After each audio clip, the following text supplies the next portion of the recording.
오늘 함께 살펴볼 교리문답은 하이데벨 교리문답 제6주일 제16문답부터 제19문답까지입니다. 하이데벨 교리문답 제6주일 제16문부터 제19문까지를 교독하도록 하겠습니다. 제6주일, 그분은 왜 참 사람이시면서 동시에 의로운 사람이셔야만 합니까? 그분은 반드시 참 사람이셔야 하는데, 왜냐하면 하나님의 공의는 죄를 범한 같은 인성이 죄값을 치를 것을 요구하기 때문입니다.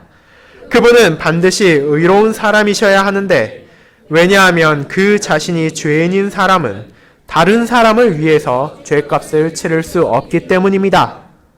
제17문, 왜 그분은 동시에 참 하나님이셔야 합니까?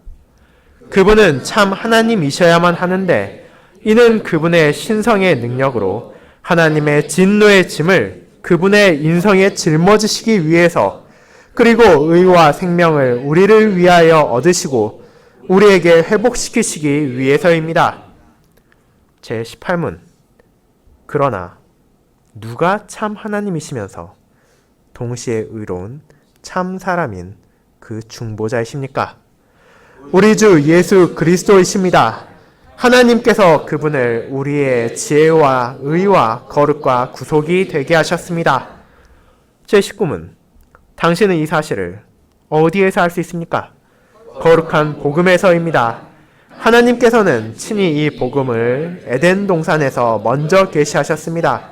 그 후에 하나님은 그것을 족장들과 선지자들을 통하여 선포하셨고, 율법의 제사들과 다른 의식들을 통하여 예표하셨습니다. 마지막에 하나님께서 그분의 독생자를 통하여 이 복음을 성취하셨습니다.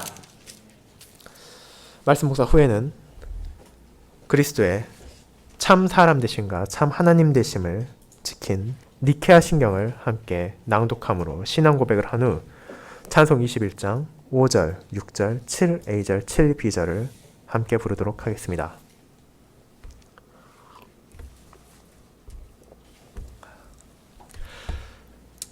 사랑하는 주 예수 그리스도 안에 있는 형제 자매님들,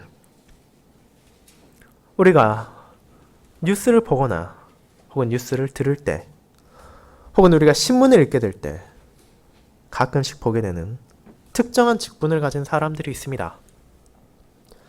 그들은 바로 오늘 교리문답에서 중보자로 표현한 중재인이라고도 불리는 임무를 맡은 사람들입니다. 이는 사법상 분쟁 관계에 있는 당사자들끼리 합의에 의해 재판을 통하지 않고 해결하도록 그들 사이를 메꿔주는 역할을 하는 것이 그들의 직무입니다. 몇 가지 예를 들어보도록 하겠습니다. 자녀가 있는 부부가 결혼 생활을 하다 갈등이 커져 서로 간에 불신과 미움이 쌓였을 때 이혼을 하기 위해 법원을 찾아간다면, 법원은 먼저 그들의 감정에 휩쓸려서 혹시라도 성급한 판단을 내리지 않게 하기 위해서, 또한 남은 자녀의 미래를 생각해 3개월간의 중재기간을 두고 필요하다면 그들의 도움을 받도록 합니다. 또한 매해 연말마다 임금 협상의 시기가 다가오면 연례적으로 찾아오는 노사 분쟁에 있어서도 그 진척이 지지부진하고 서로 간의 주장이 맞물리지 않아 심각한 위기를 초래할 것이라 판단되는 경우, 정부는 그와 관련이 있는 부서인 고용노동부 장관의 권한으로 중재위원들을 꾸려서 서로의 생각을 듣고 그 가운데서 적합한 결정을 내리는 중재의 행위를 긴급조정이라는 이름으로 행하기도 합니다. 그와 같이 거창하고 왠지 우리와는 별 관련이 없어 보이는 중재 행동은 가족이나 친구 사이에서도 쉽게 찾아볼 수 있습니다.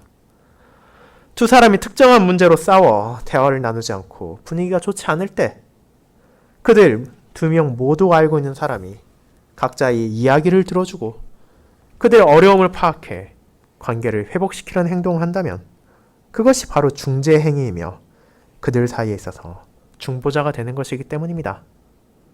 그렇게 이는 우리에게 있어서도 낯설거나 알 수 없는 것이 아닙니다. 하지만 오늘 우리는 그와 같은 일반적인 세상의 중재인의 이야기를 마주하기 위해 이 자리에 앉아 있는 것이 아닙니다.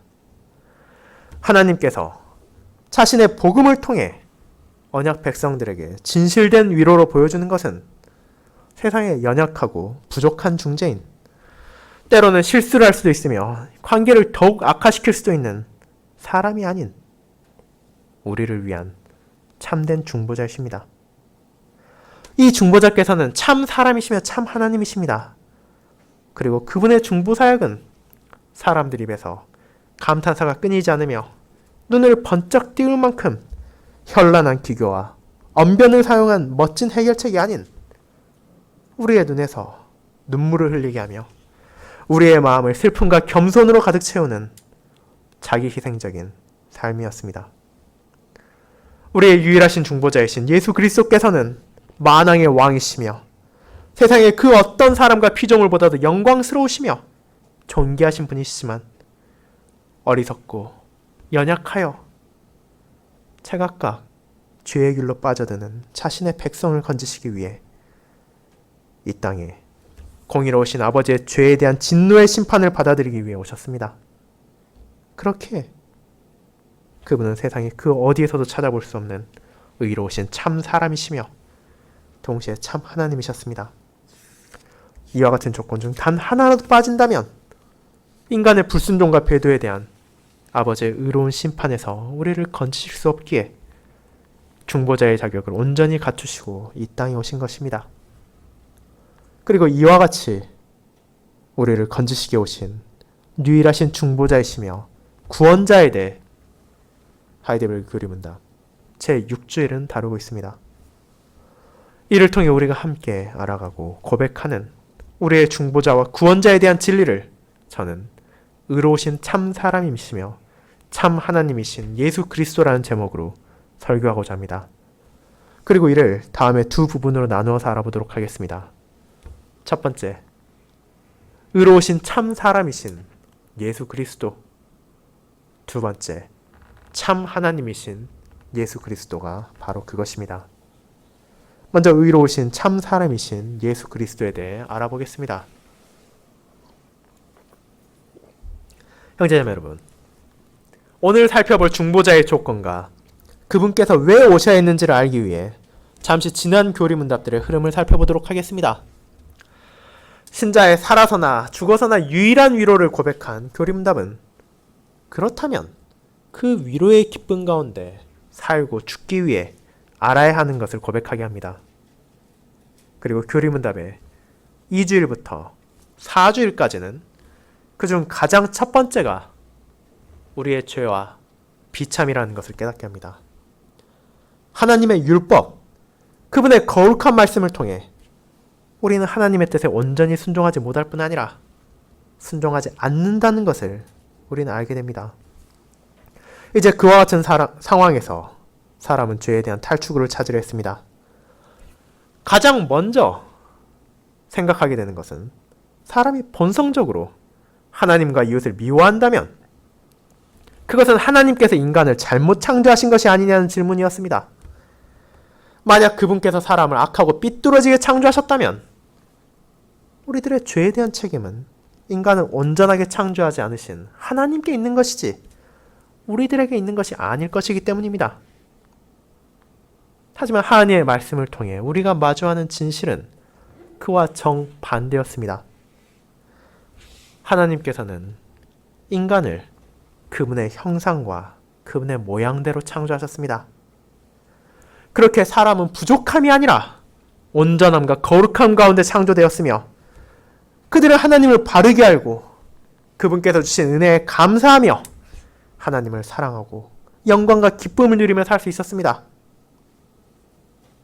그러나 타락한 본성은 그런 상황에 만족하지 못하고 아담과 하와가 타락하고 불순종함으로 그들만이 아니라 그들의 모든 후손에게까지 찾아왔습니다. 그 결과 이제 우리는 죄 가운데 잉태되어 부패한 본성 가운데서 사람의 능력만으로는 어떤 선도 전혀 행할 수 없게 악으로 완전히 기울어졌다는 것을 보게 됩니다. 그런 상태에서 인간은 다시 한번 문제를 회피할 수 있는 방법을 떠올리게 합니다. 그것이 바로 사주일에서 말하는 하나님께서 잘못된 요구를 하시는 것이 아니냐는 것입니다. 비록 하나님께서 우리를 온전히 창조하셨다 하더라도 지금 우리가 그 뜻을 수행하지 못하는 것이 자명한데 지킬 수 없는 율법의 요구를 여전히 주는 것이 부당한 것이 아니냐고 말입니다. 하지만 그 질문에 대한 답도 이미 나와 있었습니다. 하나님께서는 사람을 율법을 지킬 수 있도록 창조하셨고 사람이 사단의 유혹으로 인해 고의로 불순종함으로 자신과 후손들이 놀라운 은사를 이토록 한 것이기에 하나님의 요구가 결코 부당한 것이 아니라고 말입니다. 그리고 하나님께서는 자비로우시지만 동시에 공의로우시기에 그러한 불순종과 배도에 대해 가장 엄하고 영원한 형벌을 내리신다는 것을 고백하게 하므로 우리는 자신의 죄와 비참이 얼마나 무서운 결과를 낳는지를 알게 됩니다. 하지만 이것으로 교리문답이 끝난다면 단순히 우리의 죄와 비참만을 알므로 우리의 고백이 끝난다면 이것이 우리에게 어떤 위로가 되겠습니까? 비참한 현실이 눈앞에 있다는 것을 알면서도 아무런 해결책과 아무런 소망을 가지지 못한다면 그것은 어떤 위로도 되지 못하며 오히려 우리를 더욱더 비참하게 만들며 괴롭게 할 뿐입니다. 하지만 여기에 복음이 있습니다. 하나님께서는 자신의 백성들이 그들의 죄와 비참을 바르게 깨달음으로 교만과 자만을 버리고 겸손함과 죄에 대한 슬픔을 가지게 하시지만 동시에 이를 고백하고 하나님께 용서를 구한 자들을 향해 우리 안에서 발견할 수 없는 구원의 빛을 은혜로 내려주셨습니다. 그리고 그것이 바로 지난 주일부터 우리가 함께하는 교리문답의 제2부 우리의 구원입니다. 지난 주일 오후 설교를 통해 우리는 공의의 하나님께서 모든 죄인들의 죄의 값을 요구하신다는 것을 알게 되었습니다. 자비로우시지만 공의로우신 하나님께서 자신을 향해 저지른 모든 죄에 대한 값이 치러짐으로 그분의 공의가 충족되기를 원하십니다. 하지만 우리 자신은 이미 앞서 고백한 바와 같이 태어날 때부터 죄인이며 매일의 삶에 있어서도 죄를 쌓아만 갑니다. 성령 하나님의 역사하심을 우리가 선행의 시작을 할 수 있다 하더라도 그것은 여전히 하나님 앞에 바쳐지기에는 부족함이 있습니다. 그렇게 우리는 스스로 죄의 값을 치를 수 없습니다. 또한 다른 어떤 피조물도 이 죄의 값을 치를 수 없습니다. 사람의 죄에 대한 값은 사람이 치러야 할 뿐 아니라 피조물은 죄에 대한 하나님의 진노의 심판을 감당할 수도 없기 때문입니다. 그런 절망적인 상황에서 복음은 우리에게 중보자와 구원자를 찾아야 한다는 것을 알려줍니다. 그리고 그분은 참 사람이시며 의로운 사람이시며 동시에 참 하나님이신 분이라는 것을 알려주며 제5주일은 절망 속에서 주어진 위로의 근원을 알려줌으로 마칩니다. 이제 이와 같은 배경 속에서 제6주일이 시작됩니다. 6주일은 5주일에 이어서 다시 한번 우리의 중보자와 구원자가 어떤 분이어야 하는지를 확인하게 합니다. 그렇게 제16문답과 제17문답은 새로운 내용이 아닌 이미 제14문답에서 이미 확인하고 고백한 내용을 보충해서 설명하며 왜 중보자가 그런 조건을 가져야 했는지를 다시 알려주는 것입니다. 하나님의 형상대로 거룩하고 의롭게 창조되었으나 이제 아담과 하와의 타락으로 인해 죄와 비참에서 헤어나올 수 없는 사람을 구원하기 위한 중보자와 구원자는 우리가 세상에서 흔히 찾을 수 있는 중재자와는 근본적으로 다른 조건을 가지고 있습니다.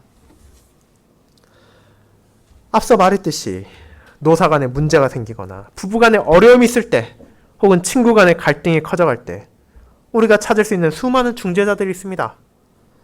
기업은 현명한 교수나 전문가를 찾아가 자문을 구할 수 있으며 부부는 그들보다 더 경험을 쌓은 다른 부부에게 조언을 구할 수도 있습니다. 친구 간에 문제가 생긴다면 선생님이나 혹은 다른 친구들을 통해 관계를 회복하기 위해 노력할 수도 있습니다. 하지만 지금 우리가 살펴보는 파탄난 관계를 가지고 있는 당사자는 바로 누구입니까? 사람과 사람의 관계가 아닌 사람과 그 누구보다도 높으시고 거룩하신 하나님과의 관계가 이 중보자가 해결해야 될 사안입니다. 이 상황이 너무나 특별하며 세상 어디에서도 찾을 수 없는 것이기에 이를 해결할 수 있는 중보자 또한 특별하며 단 한 분밖에 존재하지 않습니다. 그분의 다른 누구도 하나님의 공의의 진노로부터 우리를 구원할 수 없으며 하나님과 우리 사이의 중재자가 될 수 없습니다. 그런 중보자의 가장 첫 번째 조건이 바로 죄의 값을 치러야 하는 우리와 동일한 본성을 가진 참 사람이어야 한다는 것입니다. 그 이유는 무엇입니까?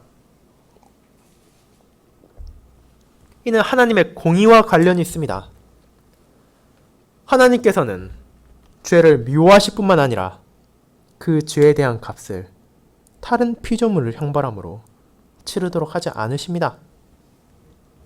그것이 의롭지 않은 행위이기 때문입니다.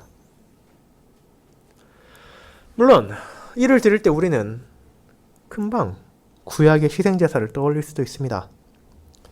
구약시대 이스라엘 백성들이 그들의 죄로 인해 수많은 동물들을 성막과 성전으로 가져와서 그것들을 죽이고 하나님을 향해 속죄의 제사를 드렸습니다. 그렇다면 이것들이 어떤 의미를 가졌습니까? 아무런 의미도 없는 종교적 요식행위에 불과했습니까? 그렇지 않습니다. 이 제사는 의미가 없는 것이 아니었습니다. 매번 제사가 드려질 때마다 그것은 하나님이 보내신 진정한 중재자이시며 구원주를 통한 온전한 희생제사를 백성들이 바라보도록 했습니다. 하나님의 언약 백성들은 동물이 죽고 그 피가 흘릴 때마다 자신들의 연약함과 완악함을 바라보며 그들의 죄가 얼마나 큰지를 깨달았습니다. 그리고 이를 통해 하나님께서는 중보자의 사역이 어떠할지를 보여주신 것입니다. 그리고 그 제사는 죄를 없애는 효력이 있는 것은 아니었습니다. 히브리서 10장 4절은 다음과 같이 말합니다. 황소와 염소의 피가 능히 죄를 없이 하지 못함이라. 그렇게 제사는 오실 구속자를 가리키며 죄에 대한 하나님의 공의를 충족시키기 위한 무거운 대가를 보여주는 것이었을 뿐이며 동물의 희생을 통해 사람이 죄가 없을 깨끗한 상태가 될 수 있다고 말하는 것이 아니었습니다. 그렇게 다른 피조물이 아니라 참된 사람만이 우리의 죄의 값을 치러줄 수 있다는 것을 우리는 깨닫게 됩니다. 제16문답이 말하는 것처럼 죄를 범한 같은 인성이 아니라면 그것은 우리의 죄에 대한 온전한 하나님의 공의를 충족시키지 못하기 때문입니다. 하지만 동시에 그것은 아무 사람이나 돼서는 안 되는 것이었습니다. 자신의 빚도 갚지 못하는 빚쟁이가 남의 빚을 대신해서 갚아줄 수 없는 것처럼 자신의 죄도 감당하지 못하는 사람이 어떻게 다른 사람의 죄의 값을 치를 수 있겠습니까? 그렇게 그 사람은 반드시 의로운 사람이어야만 했습니다. 그리고 이 의로움의 기준은 결코 가벼운 것이 아닙니다. 우리는 세상에서 종종 의로운 사람, 의인이라 불리는 사람을 만날 수도 있으며 그에 대해 들을 수도 있습니다. 어떤 사람들은 자신의 성품을 잘 활용해 자신을 희생하고 이웃을 사랑하고 때로는 그 목숨까지도 아끼지 않는 경우를 세상에 증거하기도 합니다. 사회는 그런 사람들을 칭송하며 그처럼 살아야 한다고 널리 알리기까지 합니다. 하지만 그들이 온전히 악으로만 기울어서 모든 악행을 하며 살아가는 것이 아니라 하더라도, 그리고 우리 눈에 충분히 의로워 보인다 하더라도 하나님 앞에서 그들은 여전히 불완전함의 죄인입니다. 하나님 앞에서 의로움이란 바로 우리의 기준이 아니라 그분의 기준에 따라야 하기 때문입니다. 그렇게 의로운 사람이란 우리가 앞서 고백하고 매주일 낭독하는 언약의 10가지 말씀, 율법을 온전히 순종하며 삶에서 지켜나가는 사람이어야 하는 것입니다.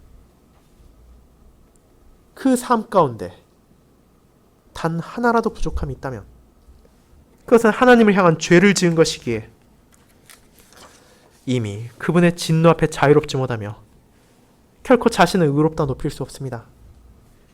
이 기준에 따라 사람이 자신을 돌아보고 주변을 돌아본다면 세상의 그 누구도 다른 사람의 죄의 값을 대신해서 치를 수 있는 의인이라고 감히 말할 수 없게 되는 것입니다. 그렇다면 우리에게 소망이 없습니까? 이 두 가지 조건은 우리에게 마치 해결할 수 없는 모순을 던져주는 것처럼 느껴질 수도 있습니다. 중보자와 구원자는 반드시 참 사람이어야만 하는데 이 세상의 모든 사람은 하나님 앞에서 의롭지 못합니다.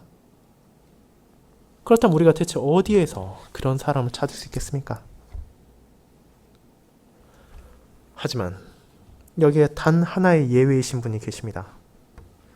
모든 사람은 태어날 때부터 죄 가운데 잉태되어 부패한 본성을 가지고 그 부패한 본성 가운데 매일의 죄를 쌓아가며 살아갑니다. 하지만 성령님으로 잉태하신 예수 그리스도께서는 원죄가 없이 이 땅에 태어나셨습니다. 그분께서는 단지 사람 같거나 사람을 흉내내어 비슷한 모습으로 이 땅에 오신 것이 아니라 여러분과 저와 같은 참 사람으로 그리고 아담과 하와에게 약속된 여자의 후손으로 이 땅에 오셨습니다. 그리고 그분의 삶 역시 우리와 달리 죄가 없으셨습니다. 그분의 말과 행동, 심지어 그분의 아주 작은 사소한 생각까지라도 하나님의 율법에서 단 한 점의 어긋남도 없으셨습니다. 예수 그리스도, 우리의 중보자와 우리의 구원자야말로 진정한 의미로 하나님 앞에서 의롭다 하실 수 있는 유일하신 분이었으며 온전하게 자신의 마음과 뜻과 힘을 다하여 하나님을 사랑하시고 이웃들을 자신의 몸과 같이 사랑하신 분이십니다. 하지만 이 의로우신 분의 중보 사역은 결코 낭만적이거나 영적이어서 모두가 환호를 지르며 눈을 떼지 못하는 그런 사역이 아니었습니다. 오늘 우리가 읽은 이사야 53장은 여호와의 종으로서 이 땅에 오실 약속된 구원자의 사역에 대해 구약 백성들에게 알려주는 본문 중 하나입니다. 자신의 백성들을 위해 이 땅에 오신 참 사람이시며 죄가 없으신 의로우신 여호와의 종은 멸시를 받고 간고를 겪으며 그의 삶의 질고가 끊이질 않았습니다. 사람들은 그분을 기뻐하며 쳐다보는 것이 아니라 그분을 멸시하였으며 심지어 그분의 언약 백성들까지도 그리스도를 귀히 여기지 않았습니다. 구약시대 동물들을 통한 속죄제사가 그림자로서 가리켰던 그분의 중보사역은 우리의 죄에 대한 하나님의 공의의 심판으로 인해 그분께서 찔림당하고 그분께서 상함을 받으며 그분께서 하나님의 징계를 받는다는 것이었습니다. 그리고 이 모든 것을 알고 계셨음에도 자신에게 고난과 수모, 멸시와 괴로움이 찾아올 것을 알고 계셨음에도 불구하고 주님께서는 이를 거부하지 않으시고 자신의 뜻이 아닌 아버지의 뜻을 우선시하심으로 진정한 의미로 마음과 뜻과 힘을 다해 하나님을 사랑하시고 십자가의 희생제사, 온전하신 희생제사를 통해 자신의 몸이 찔리고 자신의 피를 흘리고 자신의 목숨까지도 내어주심으로 형제와 자매를 자신의 몸과 같이, 아니 그 이상으로 사랑하시는 것을 우리에게 증거하셨습니다. 이와 같이 의로우신 참 사람이 이 땅에 오시지 아니하셨더라면 우리는 여전히 하나님의 공의의 심판을 떨면서 기다리고 있을 가련한 죄인에 불과했을 것입니다. 사랑하는 형제자매 여러분, 이 땅에 오신 우리의 중보자와 구원자께서 자신의 소명을 온전히 다하셨습니다.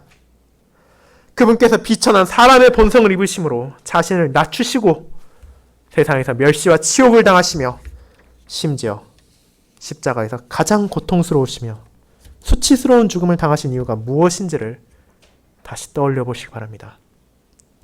그것은 바로 우리의 죄에 대한 하나님의 공의를 충족시키기 위함이었으며 그런 우리를 향한 하나님의 사랑을 충족시키기 위함이었습니다.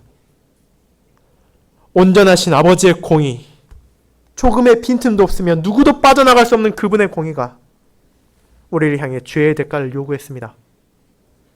하지만 자력으로는 결코 그 공의를 충족시킬 수 없는 우리를 위해 주님께서는 참 사람이시며 의로운 사람으로서 우리와 하나님의 중보자가 되셨습니다.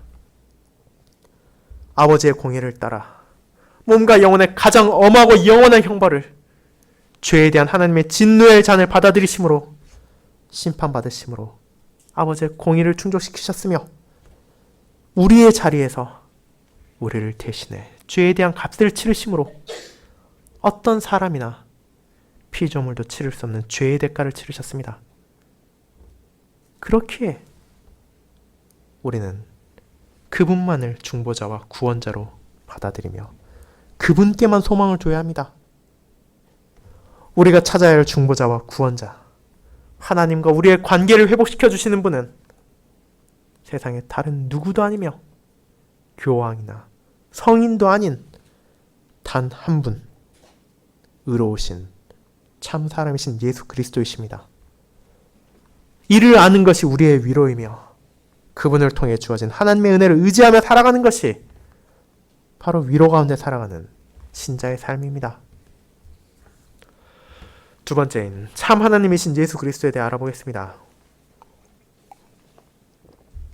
성도 여러분, 하지만 교리문답은 우리의 중보자가 그리고 우리의 구원자가 참 사람이며 의로운 사람인 것만으로는 불충분하다고 말합니다. 분명 우리와 같은 사람이며 죄가 하나도 없는 의로운 사람이라면 죄의 값을 치르기에 충분할 것으로 보이는데 왜 여기에 다른 조건이 필요한 것입니까? 그에 대한 답 역시 이미 제13문에서 밝혀져 있습니다. 만약 누군가가 사람이 하나님의 진노를 다 감당할 수 있다고 생각한다면 그것은 자신의 죄의 무게와 그에 대한 하나님의 공의의 심판을 가볍게 생각하는 것에 불과합니다. 유다의 백성들에게 니느웨의 심판을 선언하는 여호와의 말씀을 나훔은 다음과 같이 전하며 죄인에 대한 하나님의 진노를 묘사합니다.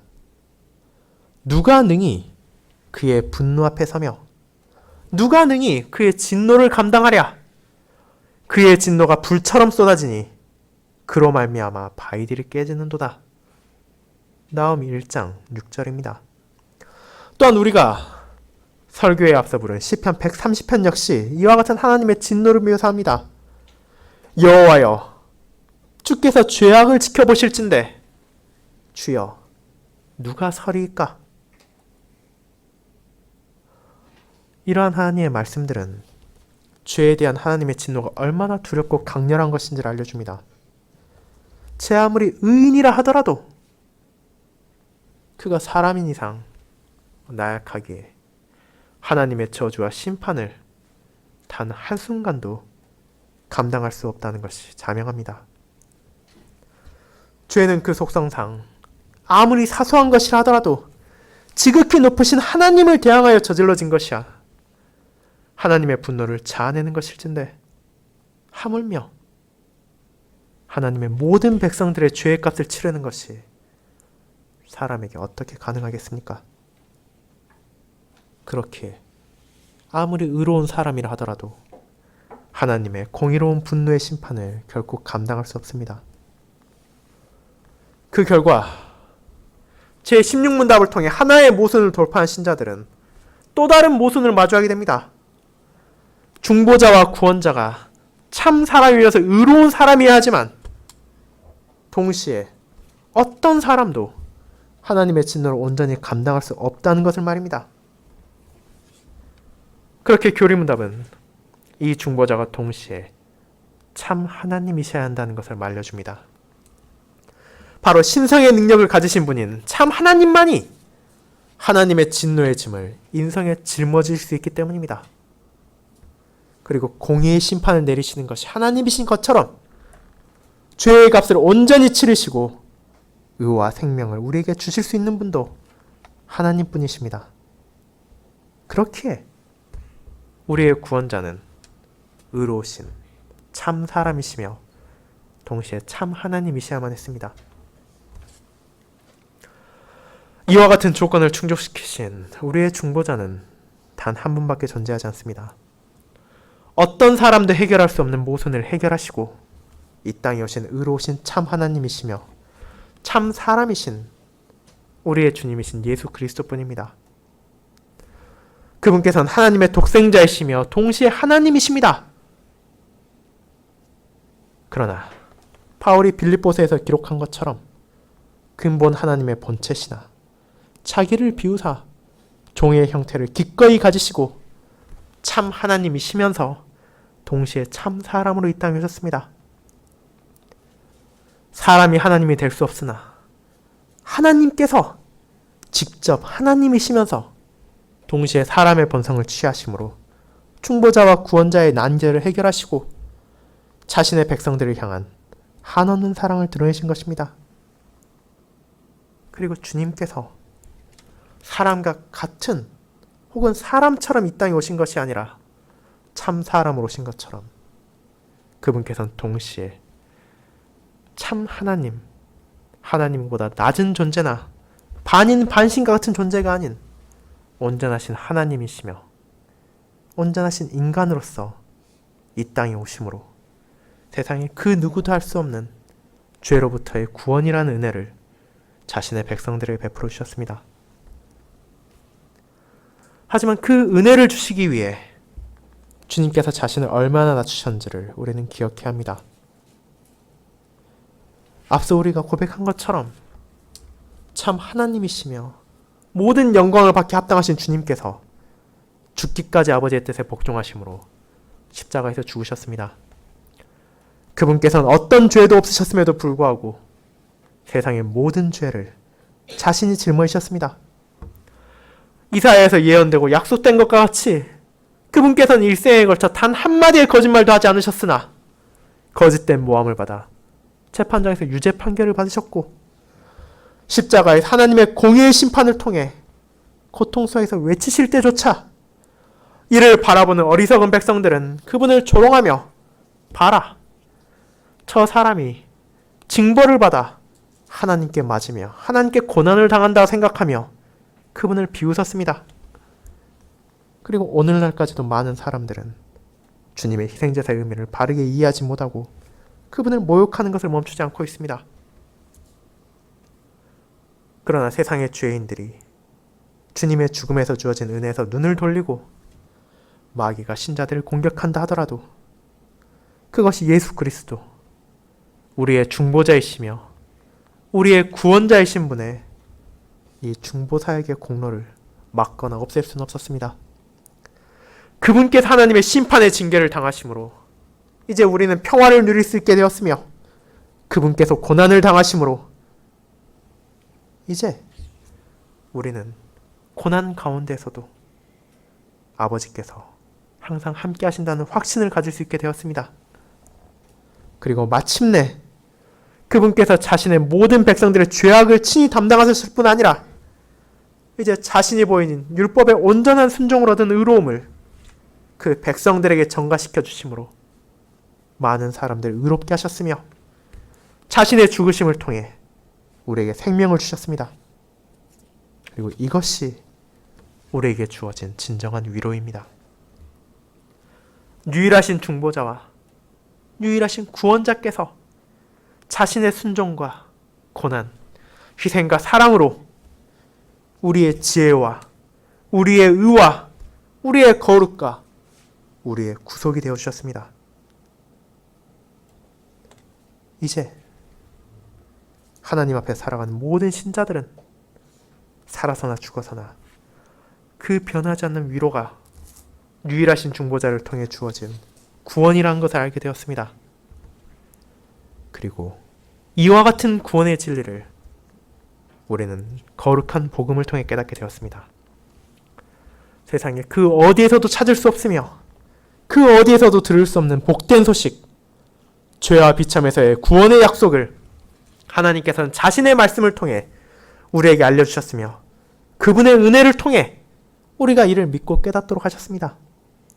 그리고 이 기쁜 소식, 구원의 약속은 이미 아담과 하와가 죄를 짓고 타락하여서 낙원에서 추방되었을 때 여인의 후손에 대한 약속으로 주어졌을 뿐 아니라 구약 백성들에게도 끊임없이 주어졌습니다.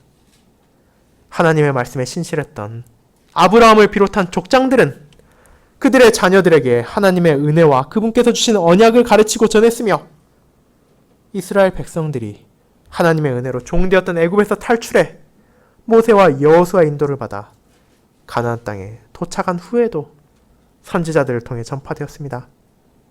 또한 왕과 제사장, 선지자들은 각각에게 주어진 직분을 통해 오실 그리스도를 가리켰습니다.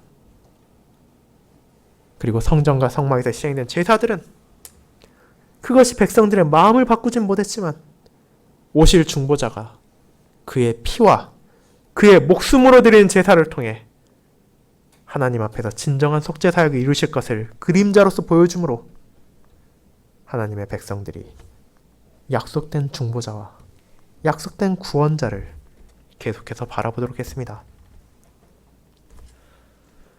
마침내 주님께서 이 땅에 의로우신 참 사람이시며 참 사람으로 오셨을, 참 하나님으로 오셨을 때 그 모든 약속들과 그 모든 그림자들이 가리키는 것이 무엇이었는지가 온전하게 드러났습니다. 약속된 그리스도이시며 자신의 백성들을 위한 세상의 유일한 중보자이시며 구원자이신 주님께서 이 땅에 오심으로 구약의 약속들이 성취되었으며 이제 더욱 풍성한 진리와 은혜 속에서 주님의 백성들이 살아갈 수 있게 되었습니다. 제13문답을 통해 우리의 죄와 비참을 깨닫게 하는 하나님의 율법까지도 제19문답에서 드러나는 예수 그리스도를 통한 구원의 약속 안에서 복음이 되어 우리를 감사의 순종으로 인도할 뿐 아니라 아담과 하와의 타락 이후 절망적이어서 소망을 찾을 수 없던 우리를 죄와 비참에서 건져내신 놀라운 방식을 신자는 확신을 가지고 분명히 알게 되었습니다. 그리고 이 복음의 진리야말로 신자가 가질 수 있는 가장 큰 은혜이자 가장 큰 위로입니다. 사랑하는 성도 여러분, 이제 우리는 우리의 죄와 비참을 넘어선 우리의 구원의 약속을 보았습니다. 우리의 죄와 비참은 분명 무겁고 끔찍한 것이며 그에 대한 하나님의 공의의 심판은 결코 죄를 내버려 두지 않으십니다. 하지만 공의의 하나님께서는 동시에 자비로우시기에 이제 자신의 독생자를 통한 구원의 약속을 우리에게 베풀어 주셨습니다. 우리를 위한 중보자이시며 우리를 위한 구원자가 되어주신 의로우신 참 사람이시며 참 하나님이신 예수 그리스도 안에서 우리의 죄값은 모두 치러졌으며 그분의 의로움이 우리에게 주어짐으로 하나님께서는 여전히 부족한 우리를 주님의 의로움을 통해 의롭다 칭하시고 자신에게로 나올 수 있도록 인도하십니다. 그리고 죄 용서를 받고 주님의 의로움을 통해 하나님께 나아간 우리는 이 위로 속에서 거룩함과 의로운 삶을 살아갈 소명을 받았습니다. 그리스도께서 우리의 지혜와 의와 거룩과 구속이 되셨기에 우리는 받은 그 은혜 안에서 감사함으로 하나님께 순종하며 그분의 모든 뜻에 따르기 위해 노력해야 합니다. 그리고 이 순종의 길을 나아가는 신자들을 우리의 중보자이시며 우리의 구원자이신 예수 그리스도의 영이신 성령 하나님께서 함께 하시며 그분의 인도와 주님의 은혜를 의지함으로써 새로운 한 주와 남은 삶을 어디에서도 찾을 수 없는 진정한 위로, 변하지 않고 깨어지지 않는 구원의 약속 속에서 거룩하고 의롭게 살아가도록 인도하실 것입니다. 아멘.